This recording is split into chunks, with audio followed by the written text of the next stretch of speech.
नमस्कार प्रिय दर्शकों, हाजिर हूं मैं आज जिस विषय पर चर्चा करने के लिए आप सबके सम्मुख उपस्थित हुआ हूं, ये ज्योतिषीय भी है और आध्यात्मिक भी।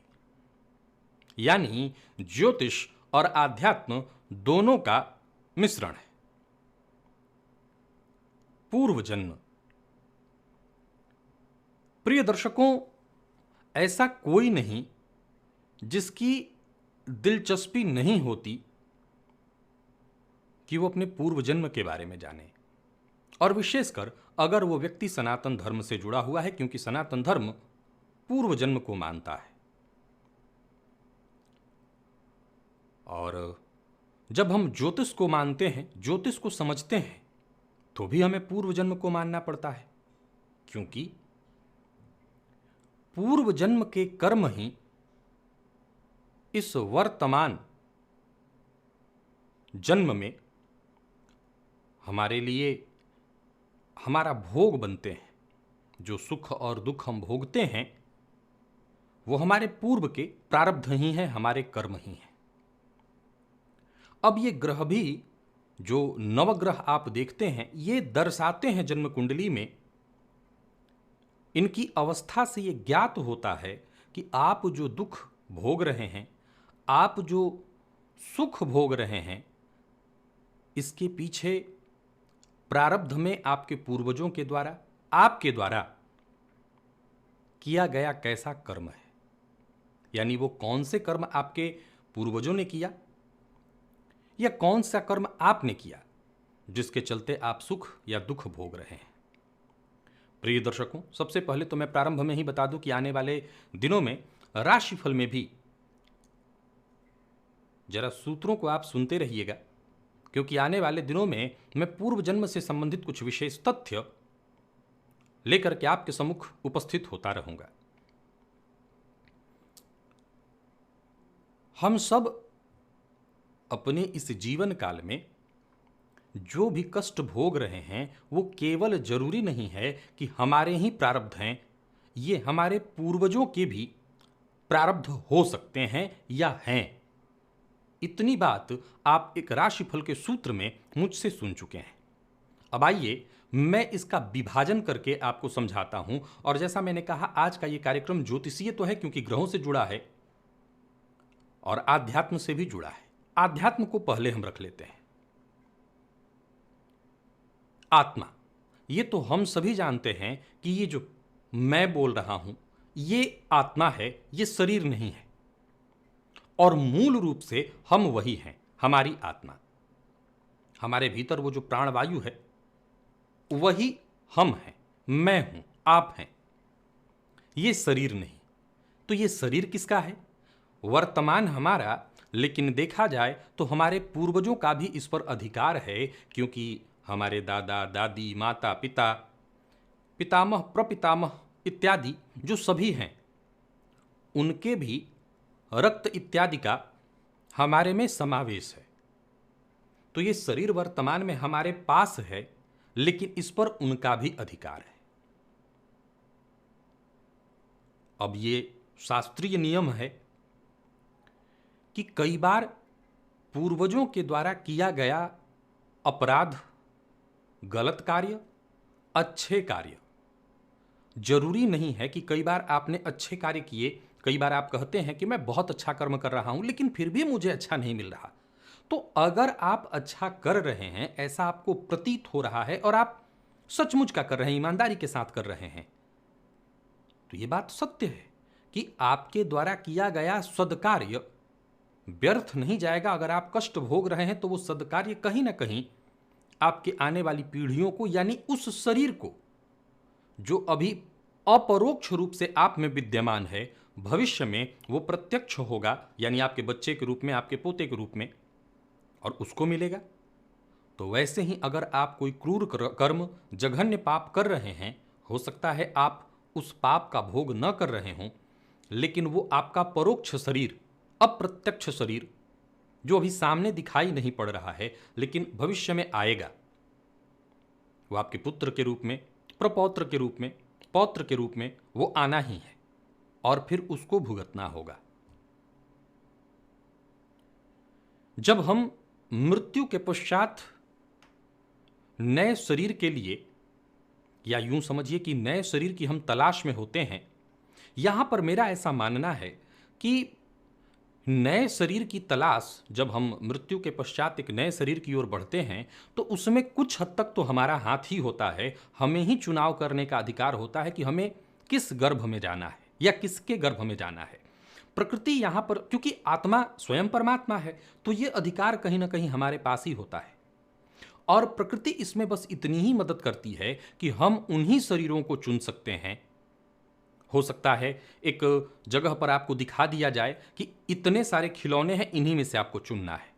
अब आपके भाग्य के हिसाब से या आपके प्रारब्ध के हिसाब से आप उसी शरीर को चुन सकते हैं। उदाहरणार्थ, अगर आपको कष्ट भोगना है, आपको कोई भयंकरतम कष्ट भोगना है। अब ये आपको भयंकरतम कष्ट क्यों भोगना है? क्योंकि आपके भी प्रारब्ध ऐसे रहे हैं। तो आपको वो शरीर दिया जाएगा, वो गर्भ दिया जाएगा जहां पर इस भोग को भोगने का रास्ता मिल सके। हो सकता है पूर्व में आपने धन का खूब नाश किया हो, गलत कार्यों में उड़ाया हो, तो आपको फिर एक ऐसा गर्भ दिया जाएगा, एक ऐसा शरीर दिया जाएगा जहां धन को लेकर के आपको तरसना पड़े, परेशान होना पड़े। तो वहीं आपने सदकर्म बहुत ज्यादा किया है, तो ये अधिकार आपके पास होगा कि चुनाव आप करिए गर्भ का, परंतु एक लिमिट होगी, वहां पर एक सिस्टम होगा कि आप इन्हीं गर्भों को चुन सकते हैं, क्योंकि आपका प्रारब्ध, आपके द्वारा किया गया सत्कर्म इतना ही है। और फिर आप एक ऐसे गर्भ का चुनाव करते हैं जो स्वयं संस्कारी या सतमार्गी हो और आप उस गर्भ में आते हैं। इसके पश्चात आपको संस्कार मिलता है और आप आगे अपने सत्कर्मों का भोग करते हैं। या फिर आप एक ऐसे परिवार में जाते हैं जो सत्कर्मी भी हो और धन से भी परिपूर्ण हो। तो इसमें सब तरफ से जुड़ा हुआ है, सामने पिता को कष्ट देना, दिलाना इत्यादि, उनको जोड़ करके और तब रिजल्ट निकलता है। इस बात को, अब हम आध्यात्म था, इसको यहीं छोड़ते हैं। अब आगे बढ़ते हैं ज्योतिष की ओर। प्रिय दर्शकों, ये तो मैंने आपको राशिफल के एक सूत्र में बताया था कि राहु को आपके पूर्वजों के द्वारा किए गए दुष्परिणाम को भुगतवाने वाला बताया गया है। एक और बात आप सदैव याद रखिए, जन्म कुंडली में जितने भी ग्रहों को अच्छे या बुरे आप देखते हैं, ये ग्रह आपको कोई भी बुरा प्रभाव या अच्छा प्रभाव नहीं देते। जैसे परमात्मा कभी भी आपको कुछ अच्छा या कुछ बुरा कभी नहीं देते हैं। हम अपने जीवन काल में जो भी अच्छा या बुरा भोगते हैं वो सब हमारे कर्म हैं, हमारे प्रारब्ध हैं।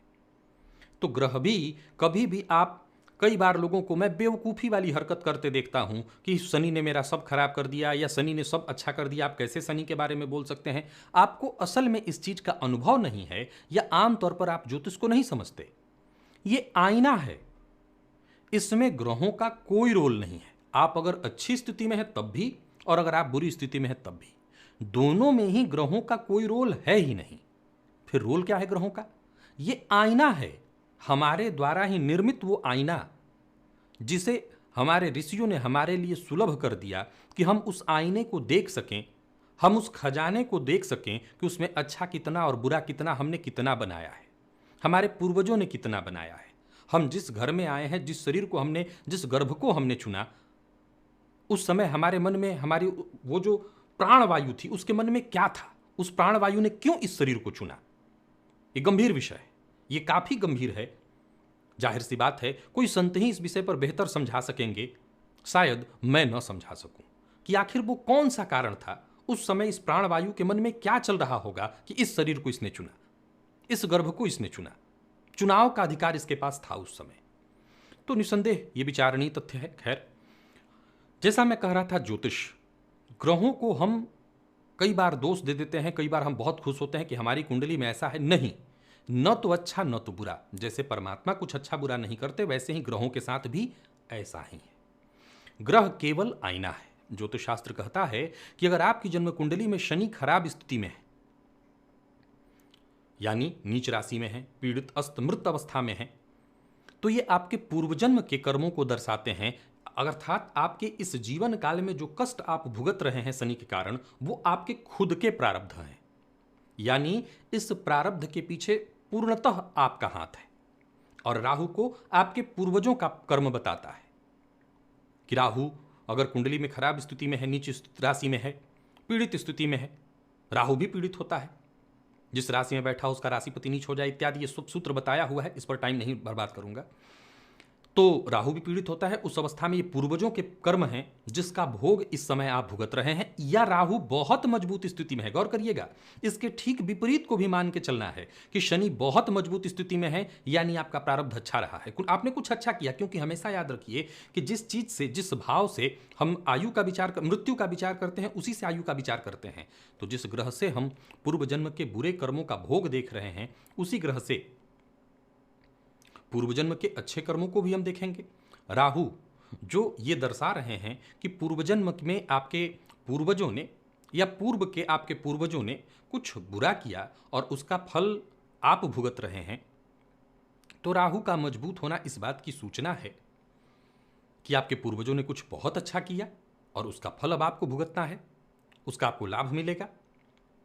अगला पॉइंट, जन्म कुंडली में सूर्य का कमजोर होना। अभी सारे ग्रह जो रिश्ते बताए गए हैं उन्हीं से जुड़े हुए हैं, उन्हीं के आधार पर इनको आधारित किया गया है कि सूर्य अगर जन्म कुंडली में अच्छी स्थिति में है तो आपके पिता ने या पूर्व के आपके पिता ने या आपके द्वारा भी देखा जा सकता है कि कुछ अच्छे या आपके पिता के द्वारा कुछ अच्छे कर्म किए गए हैं जिसका आप फल भुगतने वाले हैं, जिसका आपको अच्छा परिणाम मिलेगा। और जन्म कुंडली में सूर्य का नीच होना, सूर्य का कमजोर होना, फिर से दोहरा दूं, ये ज्योतिष का कार्यक्रम है। अगर आपकी जन्म कुंडली में ऐसी ग्रह स्थिति दिख रही है तो इसे अपने साथ जोड़ करके इसके लिए एक अलग नजरिया बना लेना, या मैं कुछ अपने से बता रहा हूं, ऐसा कुछ सोचने की आवश्यकता नहीं है। न तो आप इस बारे में बहुत ज़्यादा कुछ ऐसा चिंतन करिए और न बहुत ज़्यादा इसको कि मैं कुछ ऐसा बता रहा हूं जो आपको खराब लग जाए, तो यानी बुरा मानने की कोई आवश्यकता नहीं। तो सूर्य का कुंडली में कमजोर होना ये आपके पिता के द्वारा किए गए गलत कार्यों को दर्शाता है कि पिता के किए कार्यों का भोग अब आपको करना पड़ेगा। ठीक चंद्रमा माँ को दर्शाता है, घर की स्त्रियों को दर्शाता है कि उनके द्वारा किए गए गलत कार्यों का भोग आपको करना पड़ रहा है। उन्होंने बुरा किया और भोगना आपको पड़ रहा है। यानी चंद्रमा अगर अच्छा है तो उन्होंने बहुत निस्संदेह सत्कर्म किए जिसका फल आप भोगेंगे, और ये कमजोर है, पीड़ित है, नीच का है, उसका प्रभाव आप भोगेंगे। अब आमतौर पर आज के इस परिवेश में देखें तो ज़्यादातर लोगों की कुंडली में चंद्रमा बुरी स्थिति में दिखाई पड़ रहे हैं। तो आप अगर आंखें खोल करके देखें तो जो आज आपके सामने घटित हो रहा है पहले भी वैसा ही रहा होगा। लोगों के मन में मन, क्रम, वचन, वाणी कहीं ना कहीं किसी न किसी को, हर कोई एक दूसरे को दुखित कर रहा है। उसका प्रभाव आने वाली पीढ़ियां भोग रही हैं। मंगल की बात करें तो मंगल जमीन को लेकर के या जमीन के साथ दुर्व्यवहार, क्या आज हो सकता है शहरों में हमको जमीन देखने को नहीं मिलता, लेकिन पुराने समय में जमीन के साथ भी हम दुर्व्यवहार करते हैं। जमीन, किसान एक तो जमीन को खोदता है और उसको सुंदर बनाता है, उसको उपजाता है, लेकिन जमीन के साथ भी हम दुर्व्यवहार करते हैं। कई तरह के दुर्व्यवहार जमीन के साथ करते हुए बताए गए हैं। इधर उधर बेवजह का खोदते रहना, यानी कई तरह जमीन को गंदा कर देना। हम शौच इत्यादि भी इधर उधर जो करते रहे, अब आज नहीं हो रहा, लेकिन ये सब पहले हुआ है, तो वो सब कहीं ना कहीं दोषों में ही उसकी गिनती है। सब कुछ दोषों में गिनती है उसकी। हो सकता है हम ये कह दें कि तब उस समय कोई ज़्यादा विकल्प नहीं था इत्यादि, लेकिन ये दोषों में उसकी गणना है। तो वहीं मंगल यानी आपके पूर्वजों के द्वारा किया गया बलात् प्रयोग, कमजोरों के ऊपर बलात् प्रयोग जो किया गया, उसका दंड भी अब आपको मिल रहा है, ये मंगल के कमजोर होने से। बुध, आपके पूर्वजों के द्वारा किसी मित्र को धोखा दिया जाना, घर के बहू बेटियों के साथ का उचित सम्मान न करना, अगर बुध कमजोर है तो ये इस बात की सूचना है।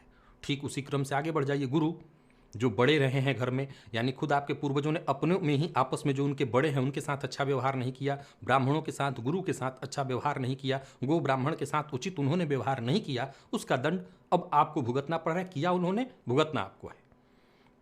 शुक्र स्त्री को दिखाता है कि आपके पूर्वजों ने खुद की स्त्री के साथ या अन्य स्त्रियों के साथ सद्व्यवहार नहीं किया, उसका दंड अब आपको मिलेगा।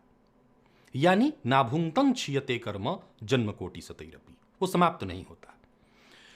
तो ये आठों ग्रहों के आधार पर केतु को इसलिए छोड़ा क्योंकि केतु राहु एक दूसरे से जुड़े हुए हैं। तो 8 ग्रहों के आधार पर यह सिद्ध किया गया कि ये अगर अच्छी स्थिति में है तो निसंदेह आपके इस सेक्टर से संबंधित अच्छा किया गया है, और या फिर इस सेक्टर से संबंधित बुरा किया गया है जिसका दुष्प्रभाव या दुष्परिणाम आपको भुगतना पड़े। यहाँ तक की बातों में हमारी बात हो गई। हमने आध्यात्म से भी कुंडली को समझा, बाकी परिस्थितियों को समझा, ग्रहों से इस परिस्थिति को समझा। फिर भी इस बात को दोहरा देता हूं कि ये आईना है, ग्रह दर्शा रहा है, ग्रह इसमें कुछ भी नहीं करता, वो बता रहा है। अब आप पूछेंगे, जो प्रायः आप पूछते हैं, ये तो ठीक है शास्त्री जी कि हम भोग रहे हैं, हमारे साथ ये कष्ट है भी, अब हम करें क्या? जानता था आपके मन में ये प्रश्न उत्पन्न होगा। देखिए, जो प्रारब्ध में हमारे है या जो पूर्व में किया जा चुका है उसको बदला नहीं जा सकता। जो भी पूर्व में किया जा चुका है, किसी के द्वारा किया गया हो, वो आपके पूर्वजों के द्वारा किया गया हो या किसी के द्वारा भी किया गया हो, उसको बदला कभी नहीं जा सकता। उसका तो एक ही विकल्प है, भोगो। भाग भी नहीं सकते, भोगो। तब क्या करें? कुछ तो उसका रास्ता निकलना चाहिए। है पूर्व के प्रारब्ध का अगर समापन होना है तो उसका एक ही विकल्प है, भोग। वो किसी ना किसी को तो भोगना पड़ेगा।